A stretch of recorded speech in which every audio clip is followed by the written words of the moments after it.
one luxury apartment complex in Chicago is so frustrated with people refusing to curb their dogs that they have decided to use DNA evidence to determine who the offenders are and bring them to justice. Now, apparently, this luxury apartment has now asked all of its tenants to swab the saliva of their pets so they can include it in a database and then later test dog poop left on the premises to see whose DNA matches to that poop. Okay. Back in the day, they used to do this crazy thing called surveillance cameras, where they would just put a camera up and then find out whether or not someone did something wrong in that area. But now they've decided, no, we're going to go ahead and do DNA testing. Yeah. Big Brother's in your DNA now. Jeez, this is pretty insane. I don't know. I think that there's a good chance that this is going to piss off the people that live there. So I would, just in case, I would swab the cheeks of the people too, because this would drive me to do a spite poop and pass it off as a dog. Oh my God. I'm kidding. Yeah, and here's the thing. So when you suggested this story, I went and did research to figure out, like, well, come on, how much does it cost to actually test? They would never actually do this. Tell me. Well, we live in an amazing world where technology becomes cheaper and cheaper with every passing year. It is now very possible that they could actually DNA test the poop for something like $60. There are multiple companies that just do this specifically for this situation, which is amazing. Wait, specifically for dog poop? Yes, dog poop surveillance. There's multiple websites where you can send in the poop. Wow. We live in an amazing world.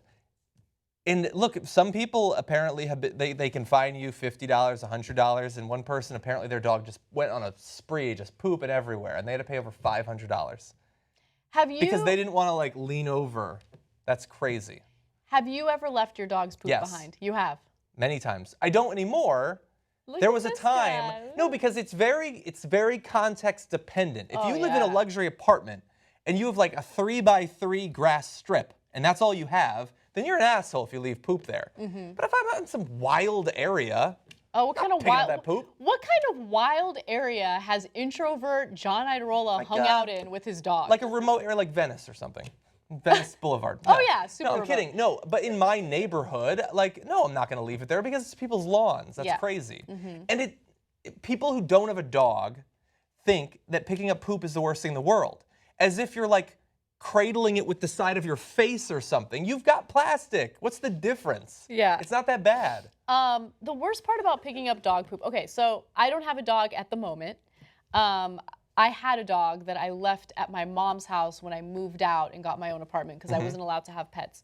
But I keep debating whether or not to get a dog with Christian, and one of the things that's kind of deterring me is the fact that I'm going to have to walk the dog, and then I'm going to have to pick up after the dog. Do you mind picking up poop? I do mind. I hated it. I remember when I had to walk my dog before going into work every day, and I loved my dog, but I hated walking her. It was like it took too much time. She wanted to sniff everything, and then I had to be the mean guy and like pull her, like, no, stop sniffing that. I know someone else or some other dog peed on it, and you're like turned on, but move away.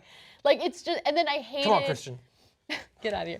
And I hated like the warm poop in my hand, as I was like. And I lived in the suburbs at the time. Ugh. And I had to like walk with a warm poop in my hand until I found a garbage can. No, you know what? I don't blame people for leaving the poop behind. It's a terrible thing to do, but I get it. I don't think it's that bad. I will say that when I left it, even when I left it, it was not because it sucks to pick up the poop. I know enough about basic human psychology to know that I don't lead a dangerous or risky enough life, and so I crave a little bit of breaking the rules, and that's as far as I'll go. Is it like he poops and I'm like, let's get out of here. How do you not That's have... me living dangerous in like 007. How do you not have a sea of women like fighting over you right now? I don't know. It's weird. I don't know. So I weird. really like poop, and I do leave it behind on occasion. Come on, ladies. Oh my God. All right. You know what I would do, by the way? They hand out here, go swab your dog's mouth or whatever. I'd take it and I'll be like, yeah, I'll be back in like 15. I would go find the nearest dog and swab it. Swab some other dog's mouth. Yeah. Oh my gosh.